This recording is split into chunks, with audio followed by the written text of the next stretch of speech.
Ciao a tutti ragazzi e benvenuti in questo nuovo video.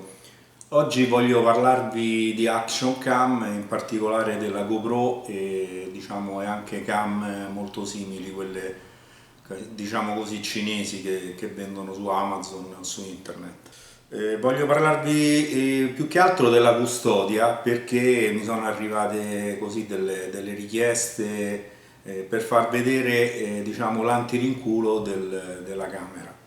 Il problema diciamo, di questa cam è che se montata sul fucile la custodia purtroppo ha questo problema, anche stringendo a morte la vite, purtroppo al momento dello sparo il rinculo la fa abbassare e quindi perdiamo il momento cruciale del tiro e chiaramente poi le riprese non vengono bene perché chiaramente riprendendo bassa non si vede il pesce che abbiamo preso e siamo costretti a rimetterla in posizione durante la pescata. È una cosa un po' diciamo così fastidiosa, non proprio comoda. Però diciamo che è nato così un piccolo antirinculo che è possibile trovarlo da Picotech, l'azienda che fa parecchi accessori per le cam, staffe, eccetera, altre cose. Quindi basta andare sul sito della Picotech e troviamo un po' di tutto. Importante è dire il modello della cam perché la GoPro purtroppo negli anni che ha cambiato i modelli oltre a quello ha cambiato anche le custodie stagne, quindi non è uguale per tutti e cambia anche l'antirinculo. Per chi non ha GoPro originale può chiedere direttamente a loro se hanno il modello di quella marca lì come antirinculo. C'è chi se lo fa anche da solo perché non è difficile, basta perderci un pochino di tempo e così diciamo si riesce ad avere pressappoco lo stesso risultato. Io ho la GoPro 8 e quindi ho anche la custodia originale della GoPro 8 e quindi va montata proprio direttamente sulla staffa della cam. Questa è la custodia, io adesso la sto aprendo, eccola qui, questa è la custodia e come vi avevo accennato il problema è proprio questo, che nonostante tutto uno stringa forte questo perno, addirittura si può stringere con un cacciavite a stella, ma purtroppo non si riesce mai ad avere il blocco totale della custodia perché diciamo, l'acqua che sta tra le alette fa sempre un po' di fluido, di movimento e non riesce mai ad avere quell'attrito giusto. Magari in aria si tiene, ma in acqua purtroppo al momento dello sparo fa questo lavoro qua, praticamente spara e si piega in questo modo, quindi riprende basso, non si vede più niente, è bruttissimo.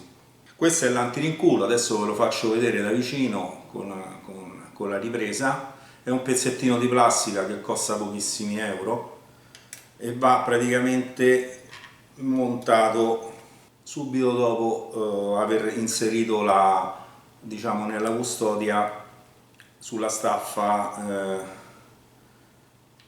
in questo modo qui. In pratica va inserito e poi riavvitato, poi ve lo faccio vedere da vicino, adesso lo sto montando così al volo, niente di che, comunque poi ve lo faccio vedere con una ripresa più da vicino.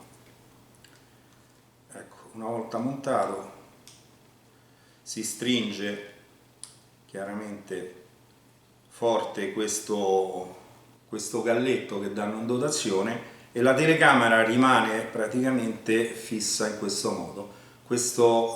Diciamo così, questa piccola linguetta in plastica in pratica blocca la parte anteriore della custodia e non la fa piegare e quindi con pochi euro si riesce a risolvere la cosa e praticamente non si ha più questo problema. È veramente molto utile, io la consiglio anche perché sennò ogni volta bisogna sempre stare lì a mettere a posto la telecamera e riposizionarla, anche perché io quando la posiziono fuori dall'acqua, una volta messa, preferisco non più toccarla, perché chiaramente è difficile ritrovare la stessa posizione che abbiamo messo appena entrati.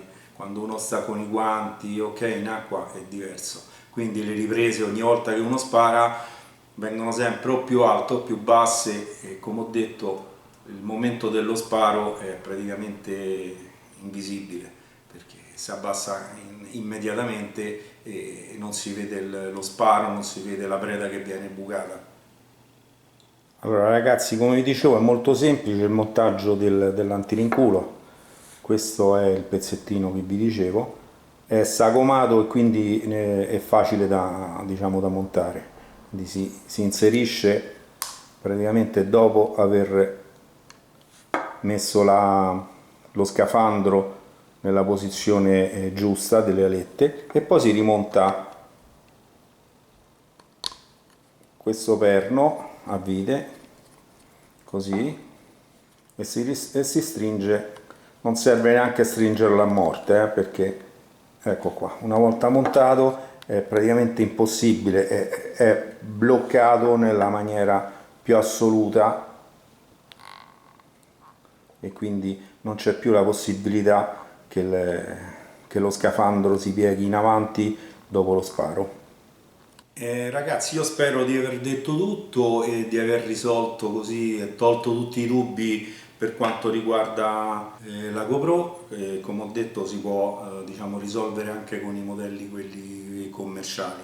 Basta, come ho detto, casomai metto il link nella parte diciamo, del video dove è possibile acquistare questo prodotto.